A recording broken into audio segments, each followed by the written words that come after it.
It was not that he felt any emotion akin to love for Irene Adler. All emotions, and that one particularly, were abhorrent to his cold, precise, but admirably balanced mind. He was, I take it, the most perfect reasoning and observing machine that the world has seen, but as a lover, he would have placed himself in a false position.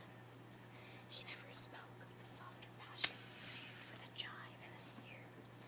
They were admirable things for the observer, excellent for drawing the veil from men's motives and actions, but for the trained reasoner to admit such intrusions into his own delicate and finely adjusted temperament was to introduce a distracting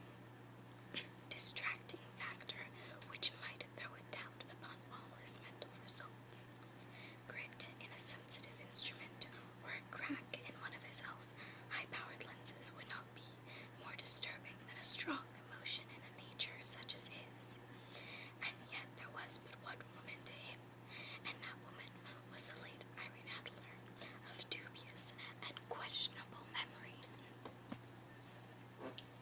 I had seen little of Holmes since the singular chain of events which I have already narrated in a bold fashion under the heading, The Sign of Four. My marriage had, as he foretold, drifted us away from each other. My own complete happiness, and the home-centered interests which rise up around the man who first finds himself master of his own establishment, were sufficient to absorb all my attention, while Holmes, who loathed every form of society from his whole Bohemian soul, remained in our lodgings in Baker Street, buried among his old books and alternating from week to week between cocaine and ambition, the drowsiness of the drug, and the fierce energy of his own keen nature. He was still, as ever, deeply attracted by the study of crime, and occupied his immense faculties and extraordinary powers of observation in following out those clues and clearing up those mysteries which have been abandoned as hopeless by the official police. From time to time I heard some vague accounting of his doings, of his summons to Odessa in the case of the Trepoff murder, of his clearing up of the singular tragedy of the Atkinson brothers at Trycomely, and finally of the mission which he had so delicately and successfully for the reigning family of Holland. Beyond these signs of captivity, however, which I merely shared with all the readers of the daily press, I knew little of my former friend and companion. One night, it was on the 20th of March, 1888, I was returning from a journey to a patient, for I had now returned to civil practice, when my way led me through Baker Street.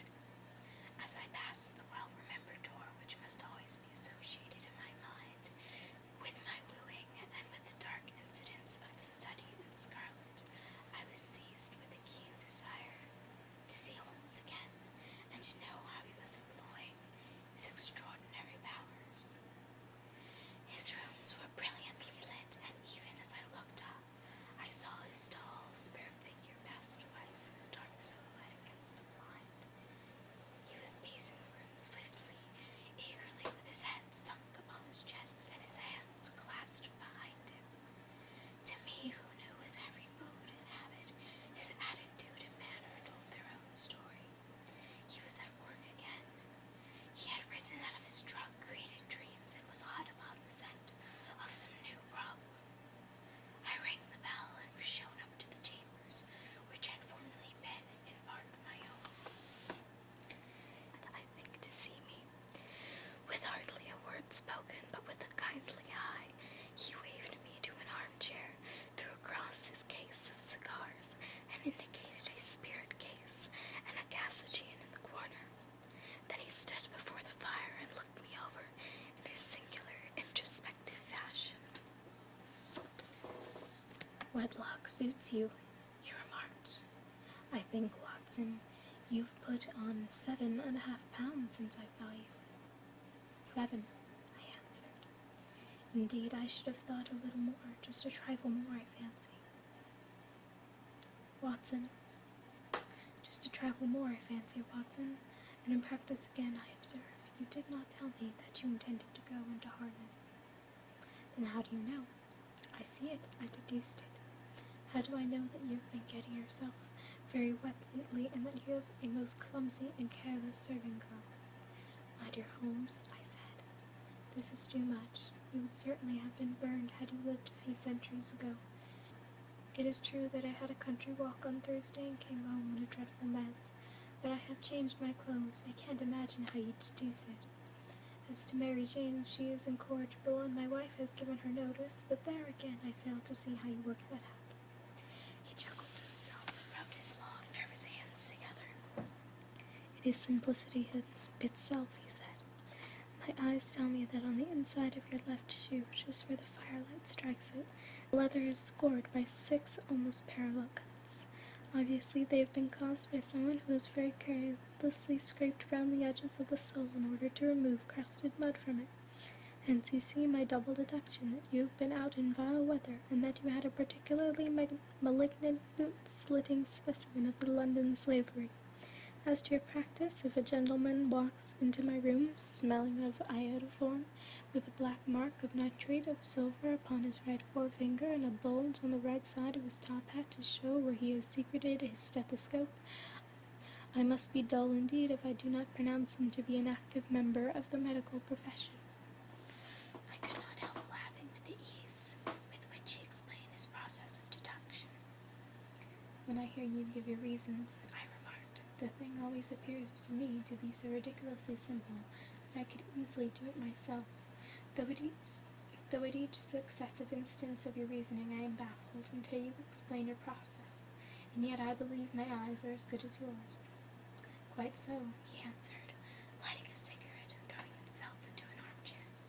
You see, but you do not observe. The distinction is clear. For example, you've frequently seen the steps which lead up to the hall from this room. Frequently. How often? Well, some hundreds of times. Then how many are there? How many? I don't know. Quite so, you have not observed, and yet you have seen. That is just my point. Now, I know that there are 17 steps because I've both seen and observed. By the way, since you are interested in these little problems, and since you are good enough to chronicle 1 or 2 of my trifling experiences, you may be interested in this. He threw over a sheet of thick, ink-tinted notepaper which had been lying open upon the table. It came by post last night, he said. Read it aloud. The note was undated, without either signature or address. There will call upon you tonight at 7:45, it said, a gentleman who desires to consult you upon a matter of the very deepest moment. Your recent services to one of the loyal houses in Europe have shown you are one who may safely be trusted with matters which are of an importance which can hardly be exaggerated. This account of you we have from all quarters received. Be in your chamber then at that hour, and do not take it amiss if your visitor wear a mask. This is indeed a mystery, I remarked. What do you imagine that it means? I have no idea. It is a capital mistake to theorize before one has dead. Insensibly one begins to twist facts to suit theories, instead of theories to suit facts. But the note itself, what do you deduce from it? I carefully examined the writing and the paper upon which it was written. The man who wrote it was presumably well-to-do, I remarked, endeavoring to imitate my companion's process.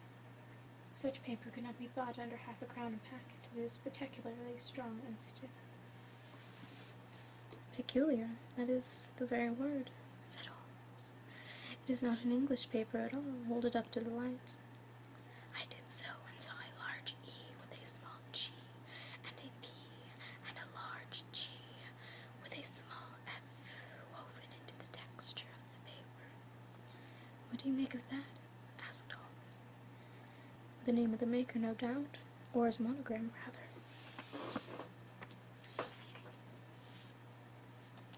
Not at all. The G with the small t stands for Gesellschaft, which is German for company. It is a customary extraction, like our CO. P, of course, stands for Papier.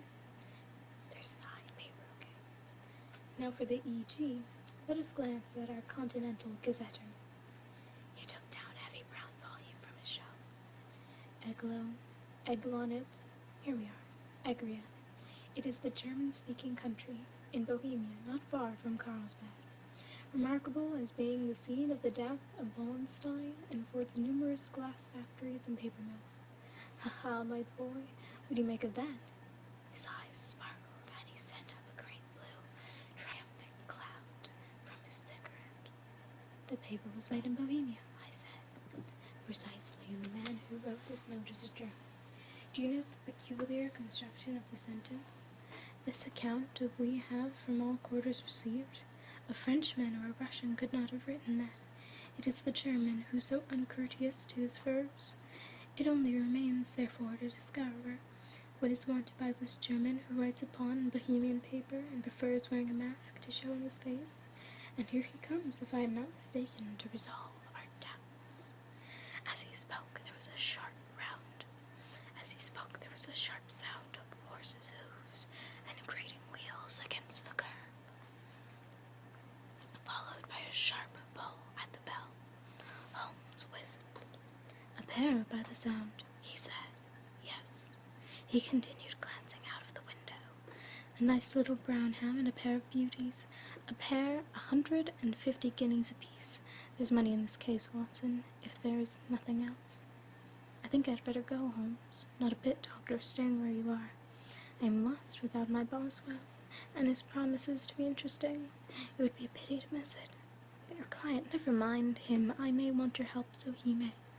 Here he comes. Sit down in that armchair, Doctor, and give us your best attention. a slow and heavy step which had been heard upon the stairs in the passage paused immediately outside the door, and there was a loud and authoritative tap. Come in,